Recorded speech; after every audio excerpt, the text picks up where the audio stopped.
2006 2006ರಲ್ಲಿ ಆರಂಭ ಆಯಿತು. ಹೌದು ಸರ್. ಇಲ್ಲಿ ಬೇಲೂರು ತಾಲೂಕು ಅರಳಿ ಹೋಬಳಿ ನಾರ್ವೆ ಕೊನೆ ಗ್ರಾಮ.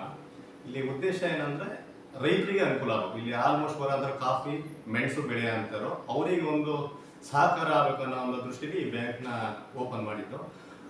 ತುಂಬ ಚಿಕ್ಕದಾಗಿ ಸ್ಟಾರ್ಟಿಂಗಲ್ಲಿ ಪ್ರಾರಂಭ ಮಾಡಿದ್ದು. ಇವತ್ತು ಒಂದು ಉತ್ತಮವಾದ ರೀತಿಯಲ್ಲಿ ಬ್ಯಾಂಕ್ನ ಕಟ್ಟಿ ಈ ಮಟ್ಟದಲ್ಲಿ ಇವತ್ತು ಸಹಕಾರಿ ಆಗ್ತಿದೆ ಅಂತ ನನ್ನ ಭಾವನೆ. Yes of course sir. ಸರ್ ಇನ್ನೊಂದೇನಾದ್ರೆ ನೋಡಿ, ಇದು ಬೇರೆ ಯಾವುದೋ ಬೈಲು ಪ್ರದೇಶಕ್ಕೆ ತುಂಬ ಕೃಷಿಕರಿರ್ತಕ್ಕಂಥ ಜಾಗ ಅಂತ ನಾನೇಂತೂ ಭಾವಿಸಲ್ಲ. ಕಾರಣ ಏನಂದರೆ ಈ ಎಲ್ಲೆಲ್ಲಿ ಎಷ್ಟಿಟ್ಟಿರ್ತೋ ಅಲ್ಲ ಕೃಷಿಕರ ಸಂಖ್ಯೆ ಕಡಿಮೆ ಇರುತ್ತೆ. ತುಂಬ ಕೂಲಿ ಕಾರ್ಮಿಕರು ಇರ್ಬೋದು, ಬೇರೆ ಬೇರೆ ವರ್ಗದ ಜನ ಇರ್ತಾರೆ. ಆದರೆ ಕೃಷಿಕರು ಅಂತ ಬಂದಾಗ ತುಂಬ ಕಡಿಮೆ ಕೃಷಿಕರು ಕಂಡುಬರ್ತಾರೆ ಇಲ್ಲಿ.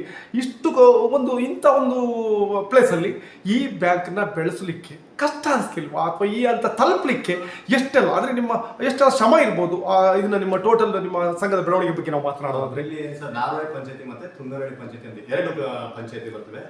17-18 ಗ್ರಾಮಗಳು. ಆ ಗ್ರಾಮದಲ್ಲಿ ಕೃಷಿಕರು ಸಣ್ಣ ಹಿಡುವಳಿದಾರರು, ದೊಡ್ಡ ಮಟ್ಟದಲ್ಲ ಸಣ್ಣ ಹಿಡುವಳಿದಾರರು ಇರೋದ್ರಿಂದ ಈ ಬ್ಯಾಂಕಿಗೆ ಒಂದು ಉತ್ತಮವಾದ ರೀತಿಯಲ್ಲಿ ಕೆಲಸ ಮಾಡ್ತಾ ಇದ್ದಾರೆ. ಅವರಿಗೆ ಒಂದು ಸಹಕಾರ ಮಾಡೋಣ ಮನೋಭಾವನೆಯಲ್ಲಿ ಹಿಂದೆ ಇರೋಂಥ ಅಧ್ಯಕ್ಷಗಳು, ನಮ್ಮ ಸಿಒ ಮೇಡಮ್ಗಳು, ಈ ಬ್ಯಾಂಕ್ ಸಿಬ್ಬಂದಿಗಳು ಎಲ್ಲರೂ ಶ್ರಮ ಪಟ್ಟಿದ್ದಾರೆ. ಹಾಗಾಗಿ ನಾವು 2ನೇ ಬಾರಿ ಡೈರೆಕ್ಟರ್ ಆಗಿ ಅಧ್ಯಕ್ಷ ಆಗಿ 4 ಜನ ಅಧ್ಯಕ್ಷರ ಜೊತೆ ಕೆಲಸ ಮಾಡ್ಕೊಂಡು ಬಂದಂಥವ್ರು.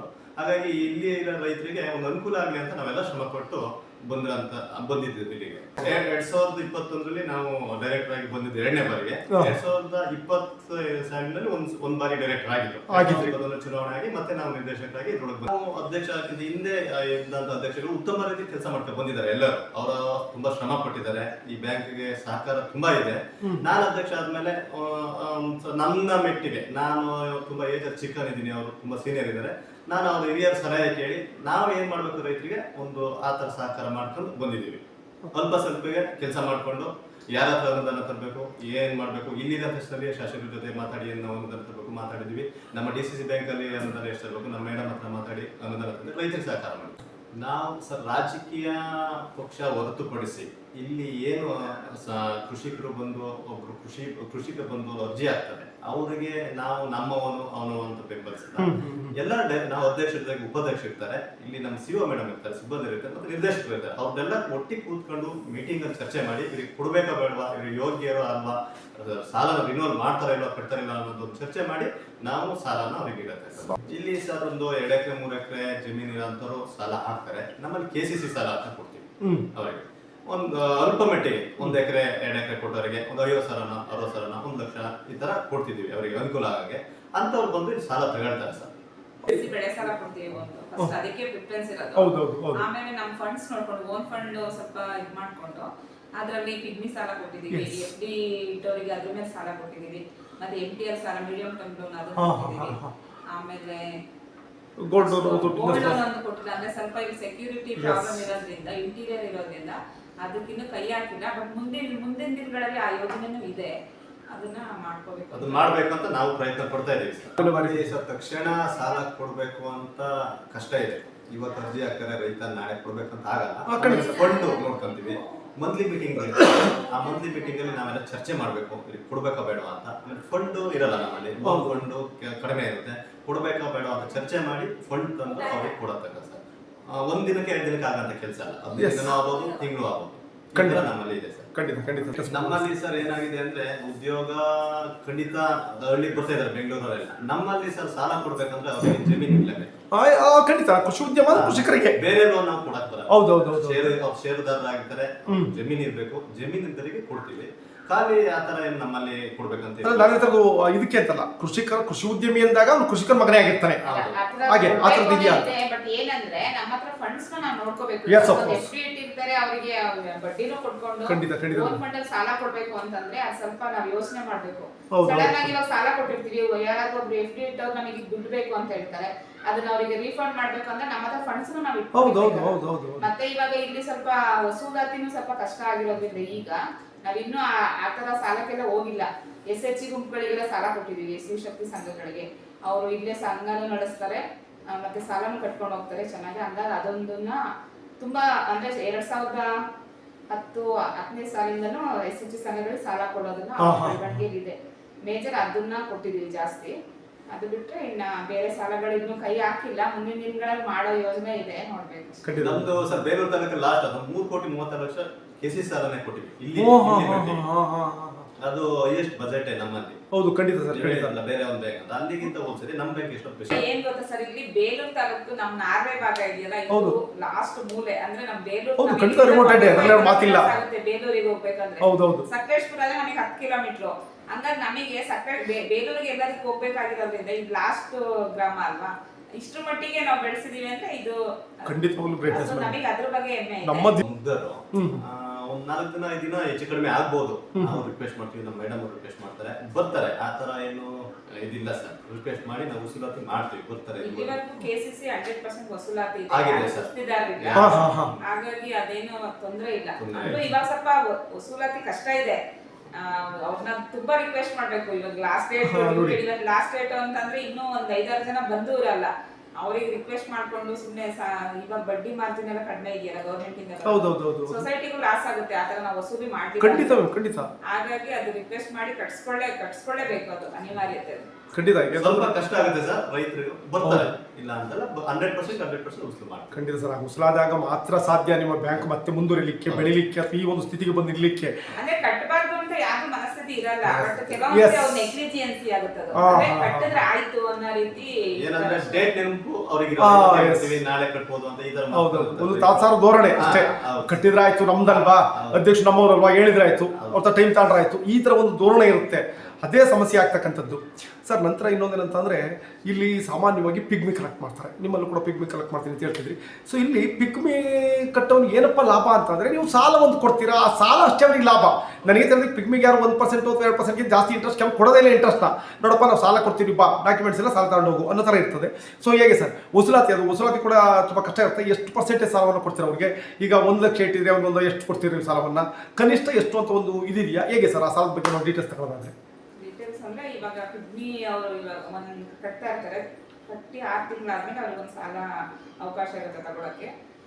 ನಾವು ಅದನ್ನ ಸಾಲ ತಗೊಳ್ಬೇಕು ಅಂದ್ರೆ ಅವ್ರು ಮಿನಿಮಮ್ 50%, ಇವಾಗ ಒಂದು 50,000 ಅದು ಡೆಪಾಸಿಟ್ ಇದೆ ಅಂತಂದ್ರೆ ಒಂದು ಅದಕ್ಕೆ 75% ವರೆಗೂ ಸಾಲ ಕೊಡ್ತೀವಿ.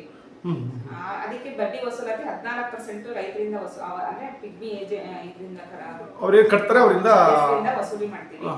ಅವ್ರು ಪಿಗ್ಮಿ ಸಾಲನ ಅದ್ರ ಜೊತೆಗೆ ಸಾಲನ ಕಟ್ಕೊಂಡು ಹೋಗ್ಬೇಕು, ಜೊತೆಗೆ ಪಿಗ್ಮಿ ಅಮೌಂಟ್ ಏನಿದೆ ಅದನ್ನು ಕಟ್ಟಿಗೆ ಬರಬೇಕು. ಸೇಮ್ ಆಸ್ ಇಟ್ ಈಸ್ ಹಾಗೆ ಬರ್ತದೆ. ದಾಖಲಾತಿಗಳು ಏನೆಲ್ಲ ಬೇಕಾಗ್ತದೆ ಮ್ಯಾಮ್? ದಾಖಲಾತಿ ಅವರಿಂದ ಒಂದು ಚಾಪ ಕಾಗದ ತಗೊಳ್ತೀವಿ 200 rupees. ಆಮೇಲೆ ಖಾಲಿ ಚೆಕ್ ತಗೊಳ್ತೀವಿ, ಮತ್ತೆ ಯಾರ್ದಾದ್ರು ಒಬ್ರು ಶೂರಿಟಿ ಹಾಕ್ಸ್ತೀವಿ, ಮತ್ತೆ ಇಲ್ಲಿ ಅವ್ರದ್ದು ಅಪ್ಲಿಕೇಶನ್ ಇರುತ್ತೆ ಪಿಗ್ಮಿದು, ಅದಕ್ಕೆಲ್ಲ ಸೈನ್ ತಗೊಂಡು ಮಾಡ್ತಾ ಹೋಗ್ತೀರಾ ಸರ್. ನಿಮಗೆ ಪ್ರಶ್ನೆ ನೀವೇ ಆನ್ಸರ್ ಮಾಡಬೇಕಾಗಿರ್ತಕ್ಕಂಥದ್ದು ಏನಂತಂದರೆ, ಈಗ ನೋಡಿ ನಾವು ನ್ಯಾಷನಲ್ ಬ್ಯಾಂಕ್ಗಳಿಗೆಲ್ಲ ಹೋಲಿಸ್ಬಿಟ್ರೆ ನಮ್ಮ ಏನು ಸಿಬ್ಬಂದಿ ಇದ್ದಾರೆ ಇಲ್ಲಿ ನಿಮ್ಮ ಇದರಲ್ಲಿ ಕೆಲಸ ಮಾಡ್ತಕ್ಕಂಥವ್ರು ಸಹಕಾರಿ ಸಂಘಗಳಲ್ಲಿ ನಿಜವಾಗ್ಲೂ ಅತಿ ಹೆಚ್ಚು ಕೆಲಸವನ್ನು ಮಾಡ್ತಾರೆ, ಅತಿ ಹೆಚ್ಚು. ಯಾಕೆಂದ್ರೆ ನೋಡಿ ಅಲ್ಲಿ 3 ಗಂಟೆ ಅಂತ ಬೆಲ್ ಆದರೆ ಮುಗೀತು, 3 ಗಂಟೆ. ಅವ್ರು ಒಂದು ಕ್ಷಣ ಕೂಡ ಓಪನ್ ಮಾಡಲ್ಲ ಬ್ಯಾಂಕನ್ನು, ಕ್ಲೋಸ್ ಮಾಡ್ಕೊಂಡು ಒಳಗಡೆ ಅವ್ರದ್ದೇನಿದೆ ಬೇರೆ ವರ್ಕ್ ಮಾಡ್ಲಿಕ್ಕೆ ಸ್ಟಾರ್ಟ್ ಮಾಡ್ತಾರೆ. ಅಥವಾ ಟೈಮ್ ಆದರೆ ನೇರವಾಗಿ ಎದ್ದು ಹೋಗ್ತಾರೆ. ಸಾಲ ಇವತ್ತು ಕಟ್ಟಲಿಲ್ಲ, ನಾಳೆ ಡಿಫಾಲ್ಟ್ ಆಯ್ತೀನಿ ಅದು ಕೂಡ ಬೇಡಪ್ಪ, ನೀನು ನಾಳೆ ಇದೇನೋ ಮಾಡ್ಕೊಂಡು ಅದಿರಿಗೆ ಬಿಟ್ಟಿರ್ತಕ್ಕಂಥ ನಮಗೆ ಅದಕ್ಕೂ ಸಂಬಂಧ ಇಲ್ಲ ಅಂತಾರೆ. ಆದರೆ ನಮ್ಮ ಸಹಕಾರಿ ಸಂಘಗಳಾಗಲ್ಲ.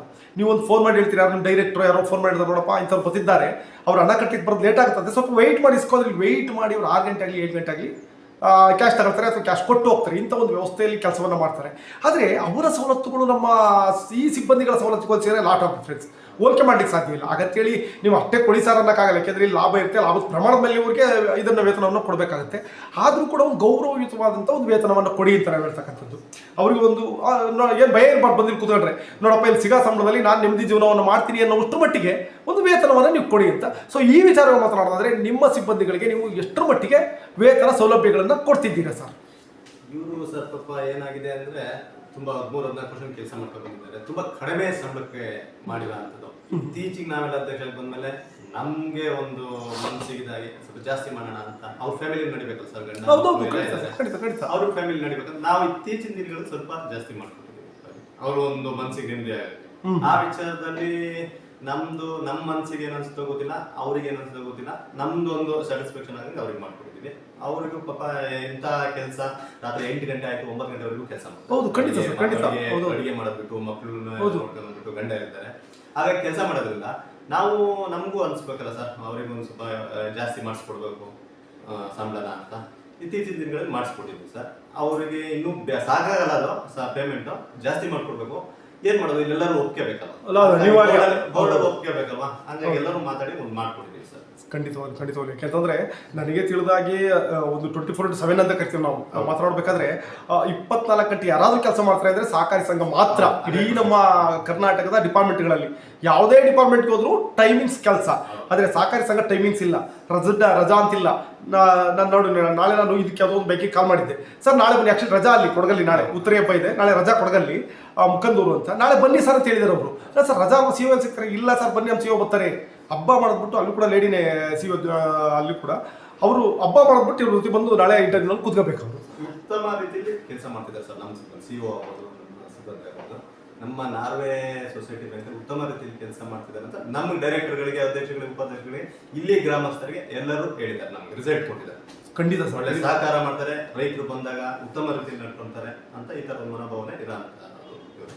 ಖಂಡಿತ ಸರ್, ಇಲ್ಲಾಂದರೆ ನಿಮ್ಮ ಬ್ಯಾಂಕ್ ಇದ್ರೆ ನಾನು ನೋಡ್ಲಿಕ್ಕೆ ಸಾಧ್ಯ ಇರಲಿಲ್ಲ. ಯಾಕೆಂದರೆ ನೀವು ಏನೇ ಅಧ್ಯಕ್ಷ ಇಂಪಾರ್ಟೆಂಟ್ ಅಲ್ಲ ಅಂತ ಹೇಳ್ತಾ ಇಲ್ಲ ನಾನು, ಅಧ್ಯಕ್ಷ ತುಂಬ ಇಂಪಾರ್ಟೆಂಟು. ಒಂದು ಸಂಘ ಬೆಳಿಬೇಕಾದ್ರೆ ಅಧ್ಯಕ್ಷರ ನಡೆ ನುಡಿ ಜೊತೆಗೆ ಅವ್ರು ಮಾಡ್ತಕ್ಕಂಥ ಕೆಲಸಗಳು ತುಂಬ ಇಂಪಾರ್ಟೆಂಟ್ ಆಗ್ತವೆ, ನೀವು ತಾಳ್ತಕ್ಕಂಥ ತೀರ್ಮಾನಗಳು ಇಂಪಾರ್ಟೆಂಟ್ ಆಗ್ತವೆ. ಆದರೆ ಅದಕ್ಕಿಂತ ಹೆಚ್ಚಾಗಿ ಅಲ್ಲಿ ಸಿಬ್ಬಂದಿಗಳು ಇಂಪಾರ್ಟೆಂಟ್ ಆಗ್ತಾರೆ. ಯಾವಾಗ ಬಂದರೂ ಅಲ್ಲಿ ಬರ್ತಕ್ಕಂಥ ಗ್ರಾಹಕರ ಜೊತೆ ಮಾತುಕತೆ ಏನಿರ್ತಕ್ಕಂಥವ್ರು, ಅವ್ರನ್ನ ಒಂದು ಒಳ್ಳೆಯ ರೀತಿಯಲ್ಲಿ ಮಾತಾಡಿಸಿ ಅವ್ರ ಕೋಪದಲ್ಲಿ ಬಂದರೂ ಕೂಡ ಸಮಾಧಾನ ಮಾಡಿ ಕಳಿಸ್ಬೇಕು. ಅಥವಾ ಅವ್ರು ಬಂದು ಇಲ್ಲಿ ಏನೋ ನಿಮ್ಗೆ ಹೇಳಿದ್ರೆ ನೀವು ಕೂಗಾಡಿದ್ರು ಕೂಡ ಅವರು ನಿಮ್ಮನ್ನು ಸಮಾಧಾನ ಮಾಡಬೇಕು, ಅವ್ರನ್ನೂ ಸಮಾಧಾನ ಮಾಡಬೇಕು ನಿಜವಾಗ್ಲೂ. ಹಾಗಾಗಿ ಆ ವಿಚಾರವಾಗಿ ಯಾರೇ ಬಂದರೂ ಕೂಡ ಅದು ಗ್ರೇಟ್ ಸರ್, ಅದರಲ್ಲಿ ಮಾತಿಲ್ಲ ಸರ್. ನಂತರ ಇನ್ನೊಂದೇನಂತಂದರೆ ಕೋಆಪರೇಟಿವ್ ಬ್ಯಾಂಕ್ ಅಂದರೆ ಕೇವಲ ಹಣ ಮಾಡ್ತಕ್ಕಂಥದ್ದು ಒಂದೇ ಮಾತ್ರ ಅಲ್ಲ. ನಾನು ಹಣ ಮಾಡೋಕ್ಕೋಸ್ಕರ ಸಹಕಾರಿ ಸಂಘ ತೆಗಿತೀನಿ ಅಂದರೆ ಅವನು ಮೂರ್ಖ ಅಂತ ಹೇಳ್ಬೋದು ಅವನ್ನ. ಸಹಕಾರಿ ಸಂಘ ಅಂದರೆ ಏನು ಅಂತಂದರೆ ಕೈಲಾದಂಥ ಸೇವೆಯನ್ನು ಮಾಡ್ತಕ್ಕಂಥದ್ದು, ಸರ್ವಿಸನ್ನು ಮಾಡ್ತಕ್ಕಂಥದ್ದು.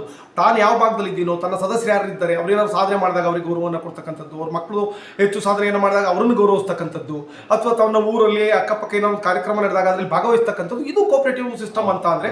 ಸೊ ಈ ವಿಚಾರದಲ್ಲಿ ನಿಮ್ಮ ಸಂಘದ ಸರ್ವಿಸ್ ಬಗ್ಗೆ ಮಾತನಾಡೋದಾದ್ರೆ, ನಮ್ಮ ಬೇಕಾದ್ರೆ ಸರ್, ಯಾರು ಈ ಹೈಸ್ಕೂಲಿಗೆ ಹೋಗ್ತಾ ಇರ್ತಾರೆ ಮಕ್ಕಳು, ಉತ್ತಮ ರೀತಿಯಲ್ಲಿ ಅಂಗವಿಕಲರಿರ್ತಾರೆ, ಅವರಿಗೆ ಒಂದು ಗೌರವಿಸೋದು. ಒಂದು ನಮ್ಮಲ್ಲಿ ಜನರ GBM ಅಂತ ಮಾಡ್ತೀವಿ ವರ್ಷಕ್ಕೊಂದ್ಸತಿ, ಅವ್ರು ಗೌರವಿಸುವಂಥದ್ದು. ಆಮೇಲೆ ರೈತಿಗೆ ಉತ್ತಮ ರೀತಿಯಲ್ಲಿ ಗೊಬ್ಬರಗಳನ್ನು ಕೂಡ ಅಂತದ್ದು, ಇದರೆಲ್ಲ ನಮ್ಮ ಬ್ಯಾಂಕ್ ನಲ್ಲಿ ಮಾಡ್ತಾ ಇದೀವಿ. ಚಿಕ್ಕದಾದ್ರೂ ಒಂದು ದೊಡ್ಡ ಮಟ್ಟದಲ್ಲಿ ನಾವು ರೈತರಿಗೆ ಸಹಕಾರವಾಗಲಿ ಅಂತ ನಾವು ಮಾಡ್ತಾ ಇದೀವಿ. ಆಮೇಲೆ ಮಕ್ಕಳು ಓದಂತ ಮಕ್ಕಳಿಗೆ ಸ್ವಲ್ಪ ಅಮೌಂಟ್ ತಲುಪಿಸೋದು, ಈ ತರ ಎಲ್ಲ ನಾವು ಮಾಡ್ತಾ ಇದೀವಿ. ನಿಜವಾಗ್ಲೂ ಒಂದು ಒಳ್ಳೆ ವಿಚಾರ ಸರ್, ಒಳ್ಳೆ ವಿಚಾರ ನಿಜವಾಗ್ಲೂ ಸರ್. ನಂತರ ನೋಡಿ, ಇದು ನಾವು ರಾಜಕಾರಣಕ್ಕೆ ಪ್ರಶ್ನೆಯನ್ನು ಕೇಳ್ತಾ ಇಲ್ಲ, ದಯವಿಟ್ಟು ರಾಜಕಾರಣವನ್ನು ಬಿಟ್ಟು ಜಸ್ಟ್ ಸೊಸೈಟಿ ಬಗ್ಗೆ ಮಾತ್ರ ಮಾತನಾಡೋಣ. 2016ರಲ್ಲಿ ಡಿಮಾನಿಟೈಸೇಷನ್ ಆಗುತ್ತೆ, ಅಂದರೆ ಹಣ ನಿಷೇಧ ಆಗುತ್ತೆ. ಅದು ಯಾರಿಗೂ ಗೊತ್ತಿಲ್ಲ ಅವ್ರು ಯಾಕೆ ಮಾಡಿದ್ರು, ಅದೇನು ಮಾಡಿದ್ರು, ರಾಜಕಾರಣ ನಮಗೆ ಬೇಡ, ಜಸ್ಟ್ ನಾವು ಬ್ಯಾಂಕ್ ಬಗ್ಗೆ ಮಾತ್ರ ಮಾತಾಡೋಣ. ಅವತ್ತಿನ ಸ್ಥಿತಿಗತಿ, ಯಾಕೆಂದರೆ ಎಷ್ಟೋ ಇದು ರಿಮೋಟೆಡ್ ಏರಿಯಾ ಇದೆ, ಎಷ್ಟೋ ಜನ ರೈತರಿಗೆ ಪಾಪ ಹೊರಗಡೆ ಅಕೌಂಟೇ ಇರಲ್ಲ, ನಿಮ್ಮಲ್ಲಿ ಅಕೌಂಟ್ ಮಾಡಿ ನಿಮ್ಮಲ್ಲಿ ವ್ಯವಹಾರ ಮಾಡ್ತಕ್ಕಂಥ ರೈತರುಗಳು ಇರ್ತಾರೆ. ಅಂಥವ್ರು ಹೋಗಿ ಬ್ಯಾಂಕಲ್ಲಿ ನೀವು ಅಲ್ಲಿ ಚೇಂಜ್ ಮಾಡಿಸ್ಕೊಳ್ಳಿ, ನಾವು ಚೇಂಜ್ ಮಾಡಲ್ಲ ಅಂತ ಹೇಳೋಕ್ಕಾಗಲ್ಲ. ನೀವು ಹಣವನ್ನು ಇಸ್ಕೊಳ್ಳೇಬೇಕಾಗುತ್ತೆ, ಚೇಂಜ್ ಮಾಡಿ ಕೊಡಲೇಬೇಕಾಗುತ್ತೆ ಆ ಸಂದರ್ಭದಲ್ಲಿ. ಸೊ ಆ ಸಂದರ್ಭ ಹೇಗಿತ್ತು, ಹೇಗೆ ವ್ಯವಹಾರವನ್ನು ಮಾಡಿದ್ರಿ, ಜೊತೆಗೆ DCC ಬ್ಯಾಂಕ್ ಅಥವಾ ಯಾವುದೇ ಬ್ಯಾಂಕಿಗೆ ಹೋದರೆ ನೀವು ಅಲ್ಲಿ 25,000ಕ್ಕಿಂತ ಹೆಚ್ಚು ಹಣವನ್ನು ಕೊಡ್ತಿರಲಿಲ್ಲ. ನನಗೆ ತಿಳಿದಾಗಿ ನಾನು ಹೋದ್ರೆ 25,000 ಕೊಡೋರು, ನೀವು ಬ್ಯಾಂಕ್ ಅಂತ ಹೇಳೋರು 25,000 ಕೊಡ್ತಿದ್ದು. ಹೇಗಿತ್ತು ಅವತ್ತು ಸ್ಥಿತಿಗತಿ, ಹೇಗಿತ್ತು ಸರ್? ಜಸ್ಟ್ ನಿಮ್ಮ ಬ್ಯಾಂಕ್ ಬಗ್ಗೆ ಮಾತ್ರ. ಇಲ್ಲ ಸರ್, ಮಾಡ್ಕೊಂಡಿದೀವಿ ಅವಾಗ.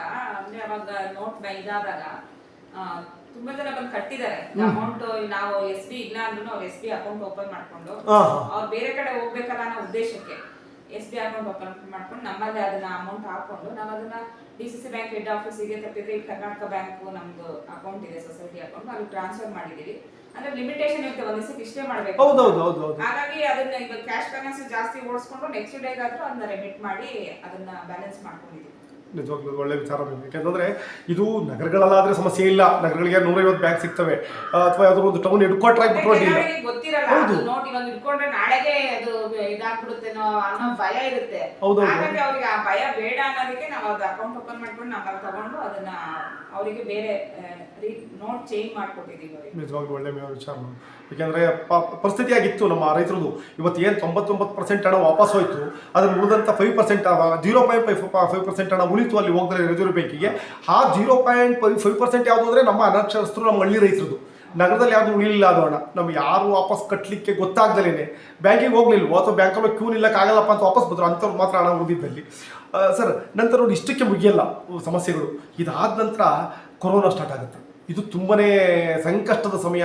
ಸರ್ಕಾರ ಆರ್ಡರ್ ಮಾಡುತ್ತೆ ಸಾಲ ವಸೂಲು ಮಾಡಬೇಡಿ ಅಂತ, ಯಾರು ಸಾಲಕ್ಕೆ ಕಾಲ್ ಮಾಡಬೇಡಿ, ಸಾಲವನ್ನು ಯಾರು ಸುಮ್ಮನೆ ಕೇಳಬೇಡಿ ಅಂತ. ಇದು ನಿಜವಾಗ್ಲೂ ಬ್ಯಾಂಕ್ಗಳಿಗೆ ತುಂಬ ತೊಂದರೆ ಆಯಿತು. ಕೋಆಪರೇಟಿವ್ ಬ್ಯಾಂಕ್ಗಳಿಗಂತೂ ಇದನ್ನೇ ಅವಕಾಶವಾಗಿ ಉಪಯೋಗಿಸ್ಕೊಂಡು ಎಷ್ಟೋ ಬ್ಯಾಂಕ್ಗಳಿಗೆ ಜನಗಳು ದುಡ್ಡು ಕಟ್ಟಲಿಲ್ಲ 2-3 ವರ್ಷ. ಗೌರ್ಮೆಂಟ್ ಹೇಳಿದ್ರೆ ಕಟ್ಟಂಗಿಲ್ಲ ಅಂತ ಹೇಳ್ತಿದ್ರು. ನಿಮ್ಮ ಬ್ಯಾಂಕಲ್ಲಿ ಹೇಗಿತ್ತು, ಹೇಗೆ ಸಾಲ ವಸೂಲು ಮಾಡಿದ್ರಿ ಆ ಸಂದರ್ಭದಲ್ಲಿ? ಸೊ ಮಾತಾಡೋಣ. ನಾವು ಸಾಲ ವಸೂಲು ಮಾಡಿದೀವಿ ಸರ್. ಕೆಲವರು ಮನೆ ಬಾಗಿಲಿಗೆ ಹೋಗಿ ಸಾಲ ವಸೂಲು ಮಾಡಿದೀವಿ. ಆ ಟೈಮಲ್ಲೂ ನಾವು ಸುಸ್ತಿ ಮಾಡ್ಕೊಂಡಿಲ್ಲ. ಕೊರೋನಾ ಟೈಮಲ್ಲೂ 100% ರಿಕವರಿ ನಮ್ಮ ಸೊಸೈಟಿಲಿ. ಆ ಟೈಮಲ್ಲೂ ಸುಸ್ತಿ ಆಗಿಲ್ಲ, ಕಟ್ಟಿದ್ದಾರೆ, ಎಲ್ಲರೂ ಕಟ್ಟಿದ್ದಾರೆ. ಯಾಕೆಂದ್ರೆ ನಾನು ತಿಳಿದಾಗೆ ತುಂಬಾ ಸೊಸೈಟಿಗಳು, ಮೊನ್ನೆ ಒಂದನ್ನು ಮಹಿಳಾ ಕೋಪರೇಟಿವ್ ಸೊಸೈಟಿಯನ್ನು ಇಂಟರ್ವ್ಯೂ ಮಾಡಿದೆ. ಅವ್ರು ಹೇಳ್ತಾರೆ ಸರ್ ನಮಗೆ ಅದೇ ತೊಂದರೆ ಆಗಿದ್ದು, ನಾವು ಮನ್ನಾ ಮಾಡಿದ್ವಿ ಸರ್ ಸಾಲವನ್ನ ಅಂತ. ಅವ್ರ ಮನೆಗೆ ಹೋಗಿ ನೋಡಿದ್ವಿ, ಮನ್ನಾ ಮಾಡ್ಬಿಟ್ವಿ ಅಂತ. ಮನ್ನಾ ಆಗುತ್ತೆ ಅಂತ ಹೇಳಿದ್ದಾರೆ, ಮನ್ನಾ ಮಾಡ್ತಾರೆ ಈ ಸತಿ ಕಟ್ಟಿಸ್ಕೋಬೇಕು. ನಾವು ರೈತರು ಮನೆ ಒರೆಸಿ ಮನ್ನಾ ಆದ್ರೂ ಬೆನಿಫಿಟ್ ಸಿಗುತ್ತೆ, ಬಟ್ ಸುಸ್ತಿ ಮಾಡ್ಕೊಳ್ಳೋದು ಬೇಡ ಅಂತ ಕಟ್ಸಿದ್ದೀವಿ ಸರ್. ಜೊತೆಗೆ ನೋಡಿ, ಸಾಲ ಮನ್ನಾ ಅಂತ ಯೋಜನೆಗಳು, ಈ ಯೋಜನೆಗಳು ಬಂದಾಗ ಸಮಸ್ಯೆ ಏನಂತ ಅಂದ್ರೆ, ಇವತ್ತು ನಾನು ಸಾಲ ಕಟ್ಟಿದ್ದೇನೆ, ದುಡ್ಡು ಕಟ್ಬಿಟ್ಟಿದ್ದೇನೆ, ನನ್ನ ಮನ್ನಾ ಆಗಲ್ಲ. ದುಡ್ಡು ಕಟ್ಟಿಲ್ಲ, ಸಾಲ ಮನ್ನಾ ಆಗುತ್ತೆ. ಅವ್ರಿಗೆ ಆನ್ಸರ್ ಮಾಡ್ಬೇಕಾದವ್ರು ಯಾರು? ನಮ್ಮ ಮುಖ್ಯಮಂತ್ರಿಗಳಾಗಲಿ, ನಮ್ಮ ಸಹಕಾರ ಮಂತ್ರಿಗಳಾಗಲಿ ಅಲ್ಲ. ಆನ್ಸರ್ ಮಾಡ್ಬೇಕಾದ್ರೆ ನೀವು ಅವ್ರಿಗೆ ಸರಿಯಾದಂಥ ಸಮಂಜಸವಾದಂಥ ಉತ್ತರವನ್ನು ಕೊಡಬೇಕು. ಇಲ್ಲಾಂದ್ರೆ ಇಲ್ಲಿ ಬಂದ್ಬಿಟ್ಟು ಅವ್ರದ್ದೆಲ್ಲ ಇದು ಮಾಡ್ತಾ ನಿಂತ್ಕೊತಾರೆ. ನೀವು ಬಂದು ಕೇಳಲಿಲ್ಲ ಅಂದ್ರೆ ನಾವು ಕೊಡ್ತಿರ್ಲಿಲ್ಲ. ನಮ್ಮ ಸಾಲ ಉಳಿತಾ ಇತ್ತು, ಯಾರು ನಾನು 1 ಲಕ್ಷ ರೂಪಾಯಿ ತಾಂಡಿದ್ದೆ ಸಾಲವನ್ನ, ನನಗೆ 1 ಲಕ್ಷ ರೂಪಾಯಿ ಉಳಿತಾ ಇತ್ತು, ಯಾರು ಕೊಡ್ತಾರೆ ಇವಾಗ? ಇಷ್ಟೆತ್ತು ಮಾತಾಡಿ ಇರ್ತಾರೆ ಮ್ಯಾಮ್. ಆ ಸಂದರ್ಭವನ್ನು ಹೇಗೆ ನಿಭಾಯಿಸ್ತಾ ಇದ್ರಿ ಅಂತ ಸಂದರ್ಭದಲ್ಲಿ ಹೇಗೆ ಅದನ್ನ ಮ್ಯಾನೇಜ್ ಮಾಡ್ತೀರಾ? ಸಾಲ ಮನ್ನಾದಾಗ ನಮಗೊಂದು ಬ್ಯಾಗ್ ಸ್ವಲ್ಪ ಸಮಸ್ಯೆ ಆಗಿತ್ತು. ಬಟ್ ಅದು MD ಅವ್ರ ಕಡೆಯಿಂದ ಮತ್ತೆ ಸೂಪರ್ವೈಸರ್ ಕಡೆಯಿಂದ ಮತ್ತೆ ಹೆಡ್ ಆಫೀಸಲ್ಲಿ ಪ್ರಾಬ್ಲಮ್ ಸಾಲ್ವ್ ಆಯ್ತು. ಬಟ್ ಎಲ್ಲರಿಗೂ 100% ಎಲ್ಲರಿಗೂ ಅದು ಆ ಸಾಲ ಮನ್ನಾ ತಲುಪಿದೆ ಸರ್. ಯಾರಿಗೂ ಅದರಿಂದ ವಂಚಿತರು ಯಾರು ಆಗಿಲ್ಲ. ಎಲ್ಲ ಯಾರು ಸಾಲ ಪಡೆದಿದ್ರು ಅವರಿಗೆ ಎಲ್ಲರಿಗೂ ಬೆನಿಫಿಟ್ ಸಿಕ್ಕಿದೆ. ಪ್ರತಿಯೊಬ್ಬರು ಸಾಲ ಮನ್ನಾ ಆಗಿದೆ ಸರ್. ಇದೊಂದು ಒಳ್ಳೆ ವಿಚಾರ ಸರ್. ಎಲ್ಲ ಗವರ್ಮೆಂಟ್ ಇಂದನೂ ಯಾವುದು ಬ್ಯಾಲೆನ್ಸ್ ಇಲ್ಲ, ಎಲ್ಲ ಬಂದಿದೆ. ಒಂದು 27,000 ಒಂದು ಇನ್ನೂ ಬಂದಿಲ್ಲ ಅದು. ಬಟ್ ಅದೇನೋ ಸ್ವಲ್ಪ ಡೇಟಾ ಮಿಸ್ ಮ್ಯಾಚ್ ಇಂದ ಏನೋ ಪ್ರಾಬ್ಲಮ್ ಆಗಿದೆ ಅಂದ್ರೆ 27,000 ಅಷ್ಟೇ. ಅದು ಸಣ್ಣ, ತೀರಾ ಸಣ್ಣ. ಅದೆರಡು ಕೇಸ್ ಬಂದಿಲ್ಲ, ಇನ್ನ ಎಲ್ಲದೂ ರಿಕವರ್ ಆಗಿದೆ. ನಿಜವಾಗ್ಲೂ ಒಂದು ಒಳ್ಳೆ ವಿಷಯ ಸರ್. ನಂತರ ಇನ್ನೊಂದೇನಂತಂದ್ರೆ, ಇಲ್ಲಿ ಬ್ಯಾಂಕ್ಗಳ ಬಗ್ಗೆ, ಈ ಬ್ಯಾಂಕಿಗೆ ಬಂದಾಗ ಜನರಿಗೆ ಇನ್ ಟೈಮಿಗೆ ಎಲ್ಲವನ್ನು ಮಾಡಿಕೊಡ್ಬೇಕು. ಸಿಬ್ಬಂದಿಗಳ ಕೊರತೆ ಇರಬಾರ್ದು. ಸಿಬ್ಬಂದಿಗಳ ಕೊರತೆ ಇದ್ದಾಗ ಏನಾಗುತ್ತೆ ಅಂದರೆ, ಯಾರು ಬರ್ತಾರೆ ಇನ್ ಟೈಮಿಗೆ ಅವ್ರ ಕೈಲಾಗಲ್ಲ, CEO ಬಿಸಿ ಇರ್ತಾರೆ. ಈ ಸಮಯದಕ್ಕಿಂತ ಹೆಚ್ಚಾಗಿ ನಿಮ್ಮ ಸಿಬ್ಬಂದಿಗಳು ಬೇಕಾಗ್ತಕ್ಕಂಥದ್ದು ಸಾಲ ಕೊಡುವಂಥ ಸಂದರ್ಭದಲ್ಲಿ, ಅದು ಬೆಳೆ ಸಾಲವನ್ನು ಕೊಡುವಂಥ ಸಂದರ್ಭದಲ್ಲಿ ಅತಿ ಹೆಚ್ಚು ಎಲ್ಲರೂ ಇಲ್ಲೇ ಇರ್ತಾರೆ, ಬ್ಯಾಂಕಲ್ಲೇ ಇರ್ತಾರೆ ರೈತರೆಲ್ಲ. ಆ ಸಂದರ್ಭದಲ್ಲಿ ಸಿಬ್ಬಂದಿಗಳ ಅಗತ್ಯ ಬೀಳುತ್ತೆ. ಸೊ ನಿಮ್ಮಲ್ಲಿ ಎಷ್ಟು ಸಿಬ್ಬಂದಿಗಳಿದ್ದಾರೆ, ಹೇಗೆಲ್ಲ ಕಾರ್ಯನಿರ್ವಹಿಸ್ತಾರೆ, ಯಾವ್ಯಾವ ವಿಭಾಗದಲ್ಲಿ ಕೆಲಸ ಮಾಡ್ತಿದ್ದಾರೆ, ಡೀಟೇಲ್ಸ್ ಕೊಡೋದು? ನಮ್ಮಲ್ಲಿ ಸರ್ 3 ಜನ ಇದ್ದಾರೆ. ಈಗ CEO ಮೇಡಮ್ ಇದ್ದಾರೆ, ಇನ್ರೋಲ್ ಜನ ಇದ್ದಾರೆ, ಸ್ವಂತ ಇದ್ದಾರೆ. ಕರೆಕ್ಟ್ ಟೈಮ್ ಇನ್ ಟೈಮಿಗೆ ಬರ್ತಾರೆ. ಆ ಟೈಮಿಗೆ ಬಂದು ರೈತರಿಗೆ ಹೇಗೆ ಸಹಕಾರ ಮಾಡಬೇಕು ಆ ಸಹಕಾರ ಆ ರೀತಿ ಮಾಡ್ತಾರೆ ಸರ್. ಯಾವುದೇ ರೀತಿಯ ರೈತರುಗಳು ಮೇಲೆ ಕಂಪ್ಲೇಂಟ್ಸ್ ಇಲ್ಲ. ನಾವು ಅಧ್ಯಕ್ಷರಾದ್ರು ಬರ್ತೀವಿ, ಹೇಳ್ತೀವಿ, ಅವರು ಬರ್ತಾರೆ. ಆ ಟೈಮಿಗೆ ಬಂದು ರೈತರುಗಳಿಗೆ ಉತ್ತಮ ರೀತಿಯಲ್ಲಿ ಸಹಕಾರ ಮಾಡ್ತಾರೆ. ಯಾರು ಕಂಪ್ಲೇಂಟ್ ಇಲ್ಲ ಸರ್. ಬೆಳೆ ಸಾಲ ಕೊಡೋದಾಗ್ಲಿ, ಒಂದು ಅರ್ಜಿ ಏನಾದರೂ ತಗೊಳ್ಳೋದಾಗ್ಲಿ, ಮತ್ತೆ ಅವ್ರಿಗೆ ಅಮೌಂಟ್ ಕೊಡೋದಾಗ್ಲಿ, ಅವ್ರು ಇನ್ ಟೈಮಲ್ಲಿ ಯಾವ ಟೈಮಿಗೆ ಬರ್ತಾರೆ ಆ ಟೈಮಿಗೆ ಕೊಟ್ಟು ಕಳಿಸ್ತಾರೆ. Yes sir. ನಂತರ ಇದು ಪಡಿತರ, ನೀವು ನಮಗೆ ಸಹಕಾರಿ ಸಂಘ ಅಂದ ತಕ್ಷಣ ಮೊದಲು ಯೋಚನೆ ಆಗದೆ ಪಡಿತರದ ಬಗ್ಗೆ. ಸೊ ಹಾಗಾಗಿ ಈ ಪ್ರಶ್ನೆ ನಿಮ್ಗೆ ಅನ್ವಯಿಸಲ್ಲ. ಆಗಲ್ಲಪ್ಪ, ಇದು ನಿಮ್ಗೆ ಅನ್ವಯಿಸಲ್ಲ. ತುಂಬಾನೇ ಪಡಿತರ, ತುಂಬಾನೇ ಪ್ರಶ್ನೆಗಳಿತ್ತು. ಯಾಕೆಂದ್ರೆ ಅವರು ನಿಮಗೆ ಕೊಡ್ಬೇಕಾದ್ರೆ ಹೇಗೆ ಅಂದ್ರೆ, 100 ಜನಕ್ಕೆ ಅಕ್ಕಿಯನ್ನು ಕೊಡ್ತೀನಿ ಅಂತ ಕಳಿಸಿದ್ರೆ ನಿಮಗೆ ಬರ್ತಕ್ಕಂಥ 90 ಜನದ ಅಕ್ಕಿ ಮಾತ್ರ, ಇನ್ನು 10 ಜನ ಶಾರ್ಟೇಜ್ ಆಗೇ ಆಗುತ್ತೆ. ಯಾಕೆಂದ್ರೆ ನಮ್ಮ ಲೀಕೇಜ್ ಅಂತೂ ನಿಲ್ಲಿಸ್ಲಿಕ್ಕೆ ಆಗ್ತಾ ಇಲ್ಲ, ಅದಕ್ಕೆ ಅಂತ. ಹಾಗಾಗಿ ಸರ್, ನಂತರ ಗೊಬ್ಬರದ ಬಗ್ಗೆ ನಾವು ಮಾತನಾಡೋದಾದ್ರೆ, ಇದೇನಾಗುತ್ತೆ ಅಂತಂದರೆ, ಕೆಲವರು ನೇರ ಡೀಲರ್ಶಿಪ್ ಇರುತ್ತೆ, ಕಂಪ್ನಿಯಿಂದ ಡೈರೆಕ್ಟ್ ಡೀಲರ್ಶಿಪ್ ತಾತ್ರೆ. ಇದು ಲಾಭ ಜಾಸ್ತಿ. ಸೊಸೈಟಿಗೆ ನೇರ ಡೀಲರ್ಶಿಪ್ ತಂದಾಗ ನಿಮ್ಗೆ ಎಷ್ಟು ಬೇಕಾದ್ರೂ ಅವ್ರು ಕಳಿಸ್ತಾರೆ ಗೊಬ್ಬರವನ್ನು, ಎಷ್ಟು ಗೊಬ್ಬರ ಬೇಕಾದ್ರೂ ವಿತರಣೆ ಮಾಡ್ಬೋದು. ಇನ್ನು ಕೆಲವರು ಸಬ್ ಡೀಲರ್ಗಳಿಂದ ಅಥವಾ ಬೇರೆ ಇನ್ನು ಯಾವುದೋ ಸಂಸ್ಥೆಗಳಿಂದ ಪರ್ಚೇಸ್ ಮಾಡ್ತಾರೆ ಇನ್ನು ಕೆಲವು ಸೊಸೈಟಿಗಳು. ಸೊ ನಿಮ್ಮ ಸೊಸೈಟಿಯಲ್ಲಿ ಹೇಗಿದೆ, ಹೇಗೆಲ್ಲ ಮಾಡ್ತಿದ್ದೀರಾ? ಡೀಲರ್ಸ್ ಇದ್ರೆ ಯಾವ್ಯಾವ ಸಂಸ್ಥೆ ಜೊತೆ ಡೀಲರ್ ಆಗಿದ್ದೀರಾ ಹೇಳೋದ್ರಿ ಸರ್? ನಮ್ಮಲ್ಲಿ ಸರ್ ಗೊಬ್ಬರದ್ದು ಡೀಲರ್ಸ್ ಅಂದ್ರೆ ನಾವು ಮೇನ್ ಡೀಲರ್ಸ್ ಅವ್ರನ್ನ ತಗೊಳ್ತೀವಿ. ಆಮೇಲೆ ಮಧ್ಯವರ್ತಿಗಳಿಂದ ನಾವು ತಗೊಳ್ತೀವಿ. ಹಾಗಾಗಿ ನಮ್ಗೆ ಇನ್ ಟೈಮಿಗೆ ರೈತರುಗಳಿಗೆ ಯಾವ ಕಾಲಕ್ಕೆ ಮಳೆಗೆ ಬರುತ್ತೆ ಫಸ್ಟ್ ಟೈಮ್ ಗೊಬ್ಬರ ಕೊಡ್ಬೇಕು ಆ ಟೈಮಿಗೆ ಕೊಡ್ತೀವಿ. ಇನ್ನೊಂದಂದ್ರೆ ಈ ಟೈಮಲ್ಲಿ ಗೊಬ್ಬರದ ಕೊರತೆ ಭಾರಿ ಆಯ್ತು, ಯೂರಿಯಾ. ಹೌದೌದು. ನಮ್ಮ ಬ್ಯಾಂಕ್ ಕೊರತೆನೆ ಬರಲಿಲ್ಲ ಸರ್, ನಾವೆಲ್ಲ ಸ್ಟಾಕ್ ಕೊಡ್ಕೊಂಡಿದ್ವಿ. ಯಾರು ರೈತರುಗಳು ಗಲಾಟೆ ಮಾಡೋದು ಆಲ್ ಓವರ್ ಕರ್ನಾಟಕ ಆಯ್ತು ಸರ್ ಇದು ಯೂರಿಯಾ ಗಲಾಟೆ. ಹೌದು ಸರ್, ಕರ್ನಾಟಕದಲ್ಲಿ ಫುಲ್ ಗಲಾಟೆ ಆಯ್ತು, ನಮ್ಮ ಗಲಾಟೆ ಬರಲಿಲ್ಲ. ಸ್ಟಾಕ್ ಕೊಡ್ಕೊಂಡಿದ್ವಿ. ಇದು ಸಂತೋಷ ವಿಚಾರ. ಯಾಕೆಂದ್ರೆ ನಾರ್ವೆ ಅಂತ ಒಂದು ಕುಗ್ರಾಮದಲ್ಲಿ ಎಲ್ಲ ಸಿಗುತ್ತೆ. ಮುಖ್ಯ ನಾವೇ ದೊಡ್ಡ ದೊಡ್ಡ ನಗರಗಳ ಪಕ್ಕ ಇರ್ತಕ್ಕಂಥ ಗ್ರಾಮಗಳ ಸೊಸೈಟಿಯಲ್ಲಿ ಸಿಗಲ್ಲ. ಇದು ನಿಜವಾಗ್ಲೂ ಆಶ್ಚರ್ಯದ. ಯೂರಿಯಾ ಗೊಬ್ಬರ ಅವಾಗ ಓಡ್ತು ಸರ್, ಅತಿ ಹೆಚ್ಚಾಗಿ ಯೂರಿಯಾ ಗೊಬ್ಬರದ್ದು ಗಲಾಟೆ ಆಯ್ತು. ನಮ್ಮಲ್ಲಿ ಯಾವುದೇ ರೀತಿಯ ಕೊರತೆ ಬರಲಿಲ್ಲ. ರೈತರುಗಳು ಇಂಟರ್ವ್ಯೂ ಬಂದ್ರು ಗೊಬ್ಬರ ಜೊತೆ ಅವ್ರಿಗೆ ಯಾವ ಗೊಬ್ಬರ ಬೇಕೋ ಅದ್ರ ಜೊತೆ ತಗೊಂಡು ಹೋಗ್ತಾ ಇದೆ ಸರ್. ಜೊತೆಗೆ ಇನ್ನೊಂದೇನಾಗುತ್ತೆ ಅಂತಂದ್ರೆ, ಇಲ್ಲಿ ಡೆಪಾಸಿಟ್ ಇರಬೇಕು, ಸಾಲನೂ ಇರಬೇಕು, ಎರಡೂ ಇರಬೇಕು. ಯಾವುದು ಕೂಡ ಹೆಚ್ಚು ಕಮ್ಮಿ ಆದ್ರೂ ಕೂಡ ಅದು ಸೊಸೈಟಿಗೆ ಕಷ್ಟನೇ. ಏಕೆಂದರೆ ಸಾಲ ಮತ್ತು ವಿರೋಧಿ ಎಲ್ಲ ಈಕ್ವಲ್ ಆಗಿ ಹೋಗಬೇಕು. ನಿಮ್ದು 1 ಕೋಟಿ ಹಣ ಡೆಪಾಸಿಟ್ ಇದೆ ಅಂದರೆ 70 ಲಕ್ಷದವರೆಗೆ ಸಾಲವನ್ನು ನೀವು ಕೊಡ್ಬೋದು. 1 ಕೋಟಿ ಇದೆಯಪ್ಪ, ನಾನು 1.5 ಕೋಟಿ ಸಾಲ ಕೊಡ್ತೀರಿ ಅಂತಂದರೆ ಬ್ಯಾಂಕ್ ಸ್ಥಿತಿ ಮುಗೀತು ಅಂತ, ಅಲ್ಲಿಗೆ ನಿಮ್ಮ ಬ್ಯಾಂಕ್ ಕತೆ ಮುಗ್ದೋಯ್ತಿದ್ವು ಅಂತ. ಅಥವಾ ನಿಮ್ಮ ಹತ್ರ ಡೆಪಾಸಿಟೇ ಇಲ್ಲ, ಇನ್ನೊಂದೇನೋ ಮಾಡ್ತೀರಿ ಅನ್ನೆಲ್ಲ ಮಾಡಲಿಕ್ಕಾಗಲ್ಲ. ಸೊ ಎರಡನ್ನೂ ಕೂಡ ಈಕ್ವಲ್ ಆಗಿ ತಗೊಂಡೋಗ್ಬೇಕು. ಸೊ ಈ ವಿಚಾರವಾಗಿ ಅಧ್ಯಕ್ಷರಾಗಿ ನೀವು ಮಾತನಾಡೋದಾರೆ ಸರ್? ಡೆಪಾಸಿಟ್ ನಮ್ಮಲ್ಲಿ ಇದೆ ಸರ್, ಟೋಟಲ್ 1,88,00,000 ಡೆಪಾಸಿಟ್ ಇದೆ. ಸಾಲ ವಿತರಣೆ ಸರ್, ಹಾಗೆ ಸಾಲ ವಿತರಣೆ ಸರ್ 79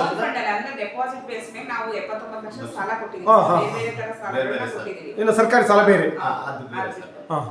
ಟೋಟಲ್ ಎಲ್ಲ ಎಷ್ಟು ಸಾಲ ಇದೆ ಒಟ್ಟು ಟೋಟಲ್ ಎಲ್ಲ ಸೇರಿ, ಅಂದ್ರೆ DCC ಬ್ಯಾಂಕ್ ಇರ್ಬೋದು ಅಥವಾ ಸರ್ಕಾರಿ 4,74,00,000 ಅಂದಾಜು 4,74,00,000 ಅಂದಾಜು ಸಾಲವನ್ನ ವಿತರಣೆ ಮಾಡಿದ್ದೀರಾ ಸರ್. ಜೊತೆಗೆ ಇನ್ನೊಂದೇನೆಂದರೆ ಈ ಸಭೆಗಳು ತುಂಬ ಇಂಪಾರ್ಟೆಂಟ್ ಮೀಟಿಂಗ್ಸ್. ಈ ಮೀಟಿಂಗ್ಸು ಸಹಕಾರಿ ಸಂಘಗಳಿಗೆ ಅತ್ಯಂತ ಮುಖ್ಯವಾದಂಥದ್ದು. ಸೊ ಎಷ್ಟು ಮೀಟಿಂಗ್ಗಳನ್ನು ಮಾಡ್ತೀರಾ? ಮಧ್ಯದಲ್ಲಿ ಏನಾದ್ರು ಮೀಟಿಂಗ್ ಇರ್ತಾ, ತುರ್ತು ಮೀಟಿಂಗ್ಗಳಿರ್ತಾ, ಅಥವಾ ಕೇವಲ ಮಾಸಿಕ ಮೀಟಿಂಗ್ ಅಂದರೆ ಒಂದು 12 ಮೀಟಿಂಗ್ ಮುಗಿಸ್ತಾರೆ? ಎಷ್ಟು ಮೀಟಿಂಗ್ ಆಗುತ್ತೆ ಸರ್ ವಾರ್ಷಿಕ? ನಾವು ಪ್ರತಿ ತಿಂಗಳು ಮೀಟಿಂಗ್ ಇರುತ್ತೆ ಸರ್. ತಿಂಗಳಿಗೆ ಒಂದು ಮೀಟಿಂಗ್, ಟೋಟಲ್ 12 ಮೀಟಿಂಗ್ ವರ್ಷಕ್ಕೆ 12 ಮೀಟಿಂಗ್ ಮಾಡ್ತೀವಿ. ಮತ್ತೆ ಏನಾದರೂ ಸಭೆಗಳು ತೀರಾ ತುರ್ತು ಅನ್ನೋದ್ರೆ ಪೂರ್ವಭಾವಿ ಸಭೆ ಅಂತ ಕರಿತೀವಿ, ನಿಮಗೆ ಪ್ರಶ್ನೆ ಏನಂದರೆ, ಡಿಸ್ಟ್ರಿಕ್ಟ್ ಮೀಟಿಂಗ್ ಆಗುತ್ತೆ ಸಿಒಗಳಿಗೆ, ಜಿಲ್ಲಾ ಒಂದು ಮೀಟಿಂಗ್ ನಡೆಯುತ್ತೆ. ಆ ಮೀಟಿಂಗ್ ಹೋಗ್ತೀರಾ ನೀವು, ಎಲ್ಲ ಸಿಒಗಳು ಬರ್ತಾರೆ. ಅಲ್ಲಿ ಆಗ್ತಕ್ಕಂಥದ್ದು ಏನು ಅಂದರೆ, ಆ ಮೀಟಿಂಗಲ್ಲಿ ನಿಮಗೆ ಏನೆಲ್ಲ ಬದಲಾವಣೆಗಳಾಗಿದೆ, ಅಥವಾ ಸಹಕಾರ ಇಲಾಖೆಯಿಂದ ಏನೋ ತೊಂದರೆ ಇದಾಗಿದೆ, ಬದಲಾವಣೆ ಆಗಿದೆಯಾ, ಅಥವಾ ನಿಯಮಗಳ ಬದಲಾವಣೆ ಆಗಿದೆಯಾ, ಅಥವಾ ಸಾಲ ಜಾಸ್ತಿ ಕೊಡ್ತಿದ್ದೀವೋ, ಅಥವಾ ನೀವು ಎಷ್ಟು ಸಾಲ ಕೊಡಬೇಕು, ಏನು ಡೀಟೇಲ್ಸ್ ಕೊಡ್ತಾರಲ್ಲ ನಿಮಗೆ. ನೀವು ತಂದದನ್ನು ಇಲ್ಲಿ ಅಳವಡಿಸ್ಬೇಕಾಗತ್ತೆ. ಬಂದಾಗ ಇಲ್ಲಿ ನಿಮ್ಮ ಸಿಬ್ಬಂದಿಗಳಿಗೆಲ್ಲ 800 ರೂಪಾಯಿ ಈ ಥರ ಚೇಂಜ್ ಆಗಿದೆ, ಇದನ್ನು ನೀವು ಅಳವಡಿಸ್ಕೊಂಡು ನಾವಿಂದ ಕೆಲಸ ಮಾಡ್ಕೊಂಡು ಹೋಗಿ ಅಂತ ಹೇಗೆ ಮಾಡ್ತೀರ? ಅದನ್ನ ಹೇಗೆ ಒಂದು ಮೀಟಿಂಗ್ ಬರಬೇಕಾಗ್ತದೆ, ಮೀಟಿಂಗ್ ಕರೆದು ಅವರಿಗೆಲ್ಲ ಹೇಳಿ, ಅನಂತರ ಅದು ಏಕೆಂದರೆ ನೀವು ಮಾಸಿಕ ಮೀಟಿಂಗ್ ಮಾಡ್ತಕ್ಕಂಥದ್ದು. ಇವತ್ತು ಬದಲಾವಣೆ 5ನೇ ತಾರೀಕು 3ನೇ ತಾರೀಕು ಅವರ ಒಂದು ಸಭೆ ನಡೆಯುತ್ತೆ ನಿಮಗೆ. ಅಲ್ಲಿಂದ ನೀವೊಂದು ಮತ್ತೆ ನೆಕ್ಸ್ಟ್ 20-25 ತಾರೀಕು ಮೀಟಿಂಗ್ ಅಂದರೆ ಅಲ್ಲಿವರೆಗೆ ಕಾಯಬೇಕಾಗುತ್ತೆ. ಸೊ ಹೇಗಿರುತ್ತೆ ಆ ಸಂದರ್ಭ? ಕೇವಲ ಅಧ್ಯಕ್ಷ ಗಮನ ತಂದುಬಿಟ್ಟು ಮಾಡ್ತೀರಾ? ಯಾವಾಗ್ಲೂ ಏನು ಅದು ಪ್ರಾಬ್ಲಮ್ ಆಗಿಲ್ಲ ಸರ್. ನಾವು ಇವಾಗ ಏನು DCC ಬ್ಯಾಂಕ್ ಮೀಟಿಂಗ್ ಆದ್ರೂ ನಾವು ಅದನ್ನ ಕೆಲಸ ಮಾಡ್ಕೊಳ್ತಾ ಇರ್ತೀವಿ. ಬಟ್ ಅದ್ರ ನೆಕ್ಸ್ಟ್ ಬೋರ್ಡ್ ಮೀಟಿಂಗ್ ಗಮನಕ್ಕೆ ನೆಕ್ಸ್ಟ್ ಮೀಟಿಂಗ್ ಮೀಟಿಂಗ್ ಆಗೋವರೆಗೂ ಕಾಯ್ದು ಮತ್ತೆ ಅಷ್ಟೋ ತನಕ ರೈತರಿಗೂ ಪ್ರಾಬ್ಲಮ್ ಆಗುತ್ತಲ್ಲ. ಮತ್ತೆ ಬೋರ್ಡ್ ಇಂದ ಅದಕ್ಕೆ ಅಬ್ಜೆಕ್ಷನ್ಸ್ ಇರಲ್ಲ. ಕೆಲಸ ನೀಟಾಗಿ ಮಾಡ್ಕೊಂಡು ಹೋಗ್ತಾ ಇರ್ತೀರ ಅಂದ್ರೆ ಅದು ಮಾಡ್ಕೊಂಡು ಹೋಗಿ ಅದು ನಮ್ ಗಮನಕ್ಕೆ ತರಬೇಕಷ್ಟೇ ಅಂತ. Yes of course ma'am. ನೋಡಿ, ನನಗೆ ತಿಳಿದಾಗೆ ಇದು ಕೂಡ ನಿಮ್ಮದೇ ಪ್ರಶ್ನೆ ಏನಂತಂದರೆ, ಯಾರೇ ಇಲ್ಲಿಗೆ ಒಂದು ಎಂಪ್ಲಾಯ್ ಆಗಿ ಬರಲಿ, ಇಲ್ಲಿಗೆ ಎಂಟ್ರಿ ಆಗಲಿ, ಅವ್ರು ಒಂದು ಆಸೆ ಇರುತ್ತೆ, CO ಚೇರ್ ಮೇಲೆ ಕೂರಬೇಕು ಅಂತ. ನಾನೊಮ್ಮೆ CO ಆಗಬೇಕಪ್ಪ ಈ ಬ್ಯಾಂಕಿಗೆ ಅಂತಿರ್ತಾರೆ. ಆದರೆ ಆ CO ಚೇರ್ ಇದೆಯಲ್ಲ, ಅಷ್ಟು ಆರಾಮಾಗಿ ಕೂತ್ಕೊಳ್ತಕ್ಕಂಥ ಚೇರಲ್ಲ ನನಗೆ ತಿಳಿದಾಗೆ. ನೀವು ಅಧ್ಯಕ್ಷರು ಹೇಳಿದ ಮಾತು ಕೇಳಬೇಕಾಗ್ತದೆ, ಆ ಕಡೆ ನಿಮ್ಮ ಸದಸ್ಯರು ಬರ್ತಾರೆ, ಅವ್ರನ್ನೂ ಮೇಂಟೈನ್ ಮಾಡಬೇಕಾಗ್ತದೆ, ಈ ಕಡೆ ಸಿಬ್ಬಂದಿಗಳಿರ್ತಾರೆ, ಅವ್ರನ್ನೂ ಮೇಂಟೈನ್, 3 ಜನವನ್ನು ಒಂದೇ ರೀತಿಯಲ್ಲಿ ತಾಂಬರಬೇಕು, ಎಲ್ಲೂ ಕೂಡ ತೊಂದರೆಗಳಾಗಬಾರ್ದು ಅನ್ನೋ ರೀತಿಯಲ್ಲಿ ನಡ್ಕೊ ಹೋಗ್ಬೇಕಾಗ್ತದೆ. ಹೇಗೆ ಇದು ಮಾಡ್ತೀರಾ ಮ್ಯಾಮ್? ಹೇಗಿದೆ ನಿಮ್ಮ ರೊಟೇನ್ ಬಗ್ಗೆ? ನಾವೆಲ್ಲ ನಿಮ್ಮ ಇದ್ರ ಬಗ್ಗೆ ಮಾತಾಡೋದು ಅಂತ ಆತರ ನಾವು ನಮ್ಮ ಸಿಬ್ಬಂದಿಗಳ ನಾವು ಆತರ ತಾರತಮ್ಯನೇ ಇಲ್ಲ. ನಾವು ಎಲ್ಲಾ ಕೆಲಸನ ಜೊತೆಗೂಡೆ ಮಾಡ್ತೀವಿ. ನಾವು CEO, ನಾವು ಸಹಾಯಕರು ಆತರ ಭೇದ ಭಾವ ಮುಂಚೆಯಿಂದನೂ ಸೊಸೈಟಿ ಸ್ಟಾರ್ಟ್ ಆದಾಗಿಂದನೂ ಇಲ್ಲ ಸರ್ ನಮ್ಮಲ್ಲಿ. ಹಂಗಾಗಿ ಎಲ್ಲ ನಾವು ಒಟ್ಟಿಗೆ ಸೇರ್ಕೊಂಡು ಎಲ್ಲಾ ಕೆಲಸಗಳನ್ನ, ಈ ಗೊಬ್ಬರ ಕೊಡೋದು ಅವ್ರಿಲ್ಲ ಅಂದ್ರೆ ನಾವು ಕೊಡ್ತೀವಿ, ನಾವಿಲ್ಲ ಅಂದ್ರೆ ಅವರು ಮಾಡ್ತಾರೆ, ನಮ್ಮ ಕೆಲಸಗಳನ್ನ ಮಾಡ್ತಾರೆ.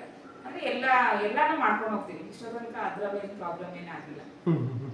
ನಂತರ ಇವರು ಇಲ್ಲಿ ಆಡಳಿತ ಮಂಡಳಿ ಇರ್ತವೆ, ಯಾಕೆಂದರೆ ಇಂಪ್ಲಿಯನ್ಸ್ ಜಾಸ್ತಿ ಬಂದ್ಬಿಡ್ತಾರೆ ಆಡಳಿತ ಮಂಡಳಿಯಲ್ಲಿ. ಯಾವುದೋ ಪಕ್ಷ, ಯಾವುದೋ ಒಂದು ಹಿಂಬಾಲಕಿರ್ತಾರೆ, ನೋಡಮ್ಮ ಒಂದು ಸಾಲ ವ್ಯವಸ್ಥೆ ಮಾಡಿ ನಾನು ಇದು ಮಾಡ್ತೀನಿ, ತಲೆ ಕೆಡಿಸ್ಕೋಬೇಡಿ ಅಂತ. ಬಟ್ ಕೊಟ್ಟ ನಂತರ ನೀವು ವಸೂಲು ಮಾಡೋಕ್ಕೆ ನೀವು ಹೋಗ್ಬೇಕು, ಅವ್ರು ಬರಲ್ಲ. ಅವರು ಕೊಟ್ಟರಲ್ಲ, ಯಾಕೆ ತಂದಿಲ್ಲ, ಮತ್ತೆ ನಿಮ್ಮನ್ನೇ ಕೇಳ್ತಾರೆ ಅವರು, ಯಾಕೆ ನೀವು ವಸೂಲು ಮಾಡಿಲ್ಲ ಅಂತ ಸಿಬ್ಬಂದಿಗಳನ್ನೇ ಕೇಳ್ತಕ್ಕಂಥದ್ದು. ನಾನು ಹೇಳಿದ್ದೆ ಅಂತ ಹೇಳೋ ಮಾತಿಲ್ಲ, ನಾನು ಹೇಳಿದ್ದೆ ಕಟ್ರೆ ನೀವು ಕೊಟ್ಟ ಮೇಲೆ ವಸೂಲು ಮಾಡೋದು ನಿಮ್ಮ ಜವಾಬ್ದಾರಿ ಅಲ್ವಾ ಅಂತಾರೆ. ಸೊ ಇದು ತುಂಬ ದೊಡ್ಡ ಸಮಸ್ಯೆ ಸಿಬ್ಬಂದಿಗಳಿಗೆ. ಎಲ್ಲ ಬ್ಯಾಂಕ್ಗಳನ್ನ ನೋಡೋದು, ಎಲ್ಲ ಸಹಕಾರಿ ಸಂಘಗಳಲ್ಲೂ ಕೂಡ ಇದೇ ಸಮಸ್ಯೆ ಇದೆ. ಈ ಸಮಸ್ಯೆಯನ್ನು ಹೇಗೆ ನೀವು ಇದು ಮಾಡ್ತೀರಾ, ಸಾರ್ಟ್ ಔಟ್ ಮಾಡ್ತೀರಾ? ಆ ಥರ ಸಮಸ್ಯೆ ಬಂದಿಲ್ಲ ಸರ್. ಅವರು ಇವಾಗ ಹೇಳಿ ಕೊಡ್ಸಿರ್ತಾರೆ, ಬಟ್ ಜೆನ್ಯೂನ್ ಪರ್ಸನಿಗೆ ಕೊಡ್ಸಿರ್ತಾರೆ. ನಾವು ಅದನ್ನು ವಸೂಲಾತಿಗೂ ನಮಗೇನು ಕಷ್ಟ ಆಗಿಲ್ಲ ಇಲ್ಲಿವರೆಗೂ. ನಾವು ಇವಾಗ ವಸೂಲಿ ಆಗಿಲ್ಲ ಅಂದ್ರೆ ಒಂದು ಇನ್ಫಾರ್ಮ್ ಮಾಡಿದ್ರೆ ಹೇಳ್ಬಿಟ್ಟು ಮಾಡಿಸಿದ್ದಾರೆ. ಖಂಡಿತ ನೀವು ಇಲ್ಲ ಅಂದರೆ ಅಲ್ಲ, ಇದು ನಾನು ಜಸ್ಟ್ ಏನೋ ಒಂದು ರೀತಿ ಔಪಚಾರಿಕವಾದಂಥ ಪ್ರಶ್ನೆಗಳು ಅಷ್ಟೇ. ಇದು ಒಂದು ಬ್ಯಾಂಕ್ ನೋಡಿದಾಗ ಗೊತ್ತಾಗುತ್ತೆ ಯಾವ ಥರ ಇಲ್ಲಿ ಬ್ಯಾಂಕ್ ನಡೀತಾ ಇದೆ ಅನ್ನೋದು ಆ ತಕ್ಷಣ ಗೊತ್ತಾಗ್ತಾ ಹೋಗ್ತದೆ ಸರ್. ನಂತರ ವಾರ್ಷಿಕ ಮಹಾಸಭೆ ಇದೆಯಲ್ಲ, ತುಂಬ ಇಂಪಾರ್ಟೆಂಟು ಸಹಕಾರಿ ಸಂಘಗಳಿಗೆ. ಇದು ಒಂದು ರೀತಿ ಹಬ್ಬ ಅಂತ ಹೇಳ್ಬೋದು, ಸಹಕಾರಿ ಸಂಘದ ಹಬ್ಬದ ದಿನ ಅದು ಅವತ್ತು ಅಂತ ಹೇಳ್ಬೋದು. ಎಲ್ಲರೂ ಬರ್ತಾರೆ, ನಿಮ್ಮ ಎಲ್ಲ ಡೈರೆಕ್ಟರ್ಸ್ ಇರ್ಬೋದು, ನೀವಿರ್ಬೋದು, ಸಿಬ್ಬಂದಿಗಳಿರ್ಬೋದು, ಅಥವಾ ನಿಮ್ಮ ಸದಸ್ಯರೆಲ್ಲರೂ ಬಂದಿರ್ತಾರೆ. ಅವತ್ತು ವಾತಾವರಣ ಹೇಗಿರುತ್ತೆ, ಏನೆಲ್ಲ ಕಾರ್ಯಕ್ರಮಗಳಿರುತ್ತೆ, ಅವ್ರಿಗೆ ಬಂದಂಥವ್ರಿಗೆ ನಿಮಗೆ ಕೋರಮ್ ಕೂಡ ಬೇಕಾಗ್ತದೆ. ಅವತ್ತು ಕೋರಮ್ ಇಲ್ಲ ಅಂತಂದರೆ ಸಭೆ ನಡೆಯಲ್ಲ. ಸೊ ಹೇಗೆ ವಾರ್ಷಿಕ ಮಹಾಸಭೆಯನ್ನು ಹೇಗೆ ಮಾಡ್ತಾರೆ, ಡೀಟೇಲ್ಸ್ ಕೊಡಿ ಸರ್. ವಾರ್ಷಿಕ ಮಹಾಸಭೆ ಸರ್ ವರ್ಷಕ್ಕೊಂದ್ಸತಿ ನಾವು ಕಾರ್ಯಕ್ರಮ ಇಟ್ಕೊಂತೀವಿ. ಆಮೇಲೆ ಮೇನ್ ಸೂಪರ್ವೈಸರ್ನ ಕರೆಸ್ತೀವಿ. ಜಿಲ್ಲಾ DCC ಬ್ಯಾಂಕ್ ನಿರ್ದೇಶಕರನ್ನ ನಮ್ಮ ತಾಲೂಕಿಂದ ಕರೆಸ್ತೀವಿ. ಆಮೇಲೆ ಇಲ್ಲಿ ಷೇರುದಾರರು 1,000 ಶೇರ್ ಇದಾವೆ ಅಂದ್ರೆ 500-600 ಜನ ಷೇರುದಾರರು ಬಂದೇ ಬರ್ತಾರೆ, ಯಾರು ಮಿಸ್ ಮಾಡಲ್ಲ ಸರ್. ಆಮೇಲೆ ಅವ್ರ ಸಮಸ್ಯೆ ಏನಿದ್ರು ಕೇಳ್ತಾರೆ, ನಮ್ಗೆ ಕ್ವಶನ್ ಮಾಡ್ತಾರೆ. ನಾವು ಆಗ್ಲಿ ನಮ್ಮ ಮೇಡಮ್ ಆಗ್ಲಿ ಸೂಪರ್ವೈಸರ್ ಆಗ್ಲಿ ಅವರು ಆನ್ಸರ್ ಮಾಡ್ತಾರೆ. ಅದಕ್ಕೆ ಅಲ್ಲೇ ಆ ಕ್ವಶನ್ ಕೇಳಿದ್ರೆ ನಾವು ಅಲ್ಲೇ ಆನ್ಸರ್ ಮಾಡ್ತೀವಿ, ಅದೆಲ್ಲ ಹೊರಗಡೆ ಹೋಗಕ್ ಬಿಡಲ್ಲ ನಾವು. ಆಮೇಲೆ ಅವ್ರು ಏನು ಡೌಟ್ ಇದ್ರೆ ಮತ್ತೆ ಇಲ್ಲಿ ಬಂದು ಕ್ಲಿಯರ್ ಮಾಡ್ಕೊಂತಾರೆ, ನಮ್ಮ ಆಫೀಸಿಗೆ ಬಂದು ಕ್ಲಿಯರ್ ಮಾಡ್ಕೊಂತಾರೆ. ಆಮೇಲೆ ಅದೇ ಸರ್, ಅಷ್ಟು ಜನ ಇಷ್ಟು ಕಾರ್ಯಕ್ರಮ ನಾವು ಮಾಡ್ಕೊಂತೀವಿ. ಮಕ್ಕಳು ಯಾವ ಚೆನ್ನಾಗಿ ಓದಿರ್ತಾರೆ ಅವ್ನ ಸನ್ಮಾನ ಮಾಡಿಸ್ತೀವಿ, ಅಂತರಿಗೆ ಮಾಡ್ತೀವಿ ಸರ್. ಹತ್ರ ಊಟದ ವ್ಯವಸ್ಥೆ ಇರುತ್ತೆ ಸರ್, ಊಟದ ವ್ಯವಸ್ಥೆ ಮಾಡ್ತೀವಿ ಸರ್. ಸರ್ ನಂತರ ಸಹಕಾರ ಸಪ್ತಾಹ ಇದು ಕೂಡ ಇಂಪಾರ್ಟೆಂಟ್. ಸಹಕಾರ ಸಪ್ತಾಹದಾಗ ಕೆಲವೊಂದು ಬ್ಯಾಂಕ್ಗಳ ಜೊತೆ ಸೇರಿ ಆ ಸಹಕಾರಿ ಸಪ್ತಾಹವನ್ನು ಆಚರಿಸ್ತಾರೆ. ಈಗ ನಿಮ್ಮ ಸೊಸೈಟಿ ಇದುವರೆಗೆ ಸಹಕಾರಿ ಸಪ್ತಾಹವನ್ನು ಆಚರಿಸಿದ್ರೆ ನೀವು ಫಂಡ್ ಹಾಕಿ ಅಥವಾ ಇನ್ನೊಂದೇನೋ ಹಾಕಿ ಮಾಡಿದ್ರೆ ಅದ್ರ ಬಗ್ಗೆ ಡೀಟೇಲ್ಸ್ ಕೊಡ್ಬೋದು. ಸಹಕಾರ ಸಪ್ತಾಹ ತಾಲೂಕಲ್ಲಿ ಮಾಡ್ತಾರೆ, ಅಲ್ಲಿಗೆ ನಾವೆಲ್ಲ ನಮ್ಮ CO ಮೇಡಮ್ ಆಗಲಿ ನಮ್ಮ ಸಿಬ್ಬಂದಿ ವರ್ಗದವರು ಆಗ್ಬೋದು, ನಮ್ಮ